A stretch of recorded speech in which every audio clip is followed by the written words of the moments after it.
Negeri Lima Menara.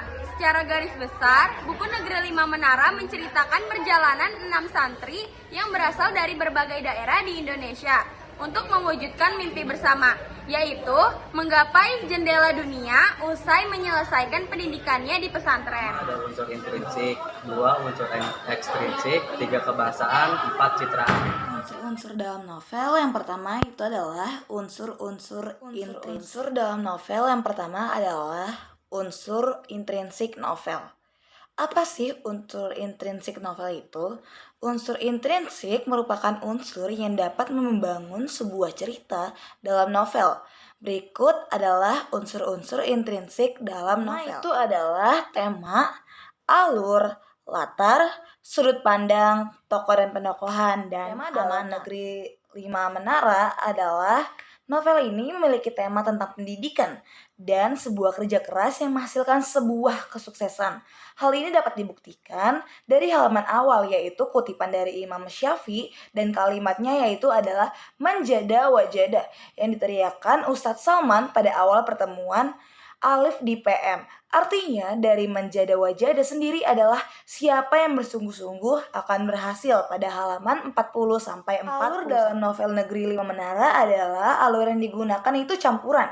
Yang pertama itu adalah eksposisi. Kisah berawal dari seorang wartawan VOA yang sedang berada di Washington DC. Wartawan ini bernama Ali Fikri. Tanpa disengaja ia mengecek laptopnya dan tiba-tiba ada pesan masuk dari seorang bernama Batuta. Setelah berbalas-balas pesan, ternyata dia adalah teman lamanya si Alif dari sekolah lamanya, yaitu Pondok Mandani. Intrik. Alif tidak ingin bersekolah di sekolah madrasah atau pesantren, sedangkan amaknya tidak rela jika Alif masuk sekolah SMA karena amaknya ingin anak laki-lakinya sekolah agama dan menjadikan anaknya menjadi pemimpin agama di masa depan, seperti Buya Hamka. Baso bercerita kepada teman-temannya Sahibul Menara bahwa sepertinya ia harus meninggalkan PM duluan dibandingkan dengan teman-teman yang lainnya karena ia harus merawat neneknya yang sedang sakit parah. Akhirnya, Paman Latimbang menjemput Baso yang berada di PM dan Baso pun harus meninggalkan PM untuk selama-lamanya. Yang keempat adalah klimaks. Ustadz Torik begitu marah ketika mendengar bahwa ada siswa yang pergi dari PM tanpa izin terlebih dahulu. Mereka itu adalah Said, Alif, dan Atang. Sebelum itu mereka meminta izin ke Ponorogo untuk mencari barang. Tetapi barang itu tidak ada dan mereka pun harus pergi ke Surabaya untuk mendapatkan barang tersebut. Akhirnya mereka bertiga diberikan hukuman yang sangat berat, yaitu dicukur habis rambutnya.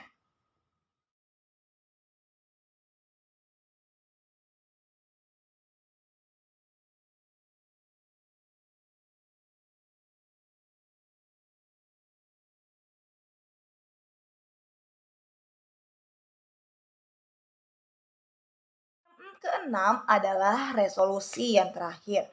Sahibul Menara telah mencapai impiannya masing-masing dan berencana akan melakukan reunian setelah tidak bertemu selama bertahun-tahun. Lalu yang selanjutnya adalah latar dari novel Negeri Lima Menara. Yang pertama itu adalah latar tempat, yaitu ada Pondok Madani yang pada halaman 30, yaitu selamat datang di Pondok Madani. Yang kedua itu ada di aula, murid-murid berbondong-bondong memenuhi aula pada halaman 48.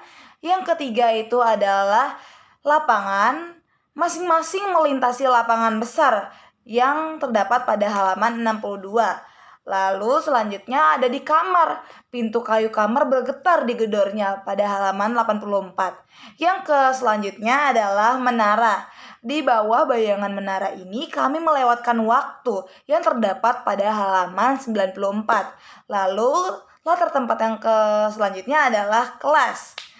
Ustadz Salman masuk kelas pada halaman 105.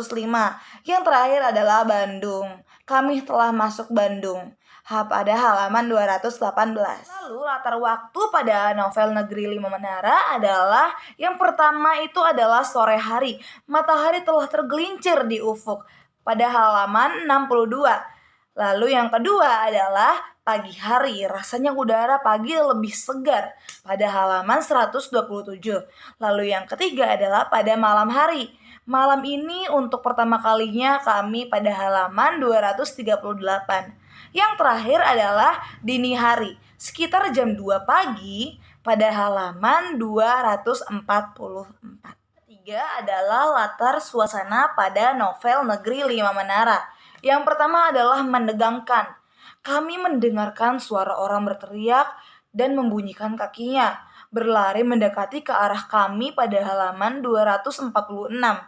Lalu yang kedua adalah bahagia. Kami senang bisa menangkap pencuri dan lebih senang lagi lepas dari kewajiban jadi jasus.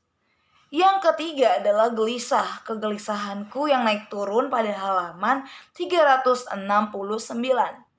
Adalah si penulis menggunakan sudut pandang orang pertama sebagai pelaku utama karena menggunakan kata ganti orang pertama yaitu adalah aku.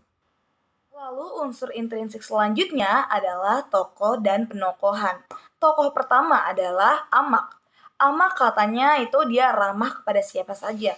Kenapa bisa tahu dia ramah kepada siapa saja? Karena pada halaman 6 ada kalimat mukanya selalu mengibarkan senyuman kepada siapa saja, yang menggambarkan Amak itu ramah kepada siapa saja. Yang kedua adalah Amak ini peduli kepada peradaban Islam di masa depan. Kenapa sih bisa tahu dia peduli sama peradaban Islam di masa depan? Karena pada halaman 9, Amak ingin memberikan anak yang terbaik untuk kepentingan agama. Ini tugas yang mulia untuk akhirat. Lalu yang ketiga adalah sifat Amak yang penyayang, yang ditunjukkan pada halaman 11, yaitu adalah kasih sayang Amak. Berarti dia adalah orang yang penyayang. Adalah tokoh ayah. Ayah ini peduli dan setia kepada anak-anaknya. Kenapa bisa tahu? Karena pada halaman 19 ada kalimat saya mau mengantarkan anaknya, yang tandanya ayah ini peduli kepada anak-anaknya, yaitu dengan mengantarkan anaknya bersekolah. Lalu ayah itu orangnya amanah. Kenapa bisa tahu? Karena pada halaman 9 amanat dari jamaah surau untuk membeli sapi. Lalu dia beneran beli sapi. Selanjutnya adalah Alif. Alif ini orangnya penurut dan patuh. Kenapa sih bisa tahu dia penurut dan patuh? Karena pada halaman 11 itu dituliskan selama ini aku anak penurut. Tanya dia penurut. Lalu yang kedua adalah Alif ini nggak konsisten sama pilihannya, masih labil istilahnya. Karena pada halaman 13 aku sendiri belum yakin betul terhadap keputusan ini. Yang keempat adalah Dul Majid. Dul Majid ini orangnya mandiri karena pada halaman 27 dituliskan bahwa tentu saja aku datang sendiri. Datang sendiri berarti mandiri. Lalu Dul Majid ini dia rajin belajar. Karena pada halaman 46 Animo dituliskan bahwa Animo belajarnya memang maut. Lalu Dul Majid ini orangnya setia kawan, karena pada halaman 46 juga disebutkan katanya Dul Majid ini paling setia kawan dari kawan yang aku kenal. Lalu yang kelima adalah Raja Lubis. Raja Lubis ini dia percaya diri. Karena pada halaman 44 maju dengan penuh percaya diri. Lalu ada Raja Lubis ini dia rajin membaca karena pada halaman 45 dituliskan bahwa hobi utamanya adalah membaca buku. Lalu Raja Lubis ini dia mau berbagi, dia tuh suka berbagi karena pada halaman 61 dikatakan bahwa dia tidak pelit dengan informasinya gitu. Selanjutnya adalah Said. Said ini berpikir dewasa karena pada halaman 45 Said ini dituliskan dia yang paling dewasa di antara kami. Lalu Said ini juga dia sebenarnya kurang percaya diri, dia nggak pede sama dirinya sendiri. Karena pada halaman 206 dituliskan bahwa ada kutipannya dia memang tidak terlalu pede gitu. Lalu yang ketujuh ada Baso. Baso ini orangnya agamis. Karena pada halaman 46 dikatakan bahwa saya ingin mendalami agama Islam dan menjadi penghafal Al-Quran. Wow, agamis sekali. Lalu, Baso ini orangnya sangat peduli karena pada halaman 362 dia ingin merawat neneknya dan pulang. Mungkin untuk selamanya dia tidak akan kembali ke pondoknya. Lalu yang ketiga, dia berbakti sama orang tua. Dituliskan pada halaman 363, motivasinya besar menghafal Al-Quran adalah pengabdian kepada orang tuanya. Karena orang tuanya pengen dia menjadi pokoknya Al-Quran gitu. Tokoh terakhir adalah Atang. Atang ini orangnya menepati janji atau tepat janji. Karena pada halaman 221, sesuai janji, Atang membayari ongkos. Lalu, Atang ini juga orangnya humoris. Karena pada halaman 222 disebutkan bahwa Atang ini memasukkan berbagai macam guyon Sunda yang membuat hadirin terpingkal-pingkal gitu. Unsur intrinsik terakhir adalah amanat. Dari Negeri Lima Menara ini, amanatnya memberikan pesan moral pendidikan yang sangat dalam. Kita harus bersungguh-sungguh dan bekerja keras untuk meraih impian kita dan mencapai kesuksesan kita. Tapi di balik kesuksesan tersebut ada doa dari kedua orang tua kita. Jadi kita juga harus serta-merta menghormati dan berbakti kepada orang tua. Gitu. Adalah novel ekstrinsik. Unsur ekstrinsik novel dibagi menjadi dua, yaitu satu, biografi pengarang dan nilai-nilai. Ahmad Marwadi adalah seorang penulis novel, bekerja sosial dan mantan wartawan di Indonesia. Beliau lahir di Bayur, kampung kecil di pinggir Danau Maninjau tahun 1972, yang tidak jauh di kampung ulama sastrawan Buya Hamka. Beliau menghabiskan masa kecil dan sekolah hingga sekolah menengah pertama di Bayur. Setelah lulus di sekolah menengah pertama, Ahmad Fuadi merantau ke Jawa, mematuhi pemerintahnya untuk masuk sekolah agama. Orang tuanya berprofesi sebagai guru, ibunya seorang guru SD dan ayahnya adalah guru sekolah di madrasah.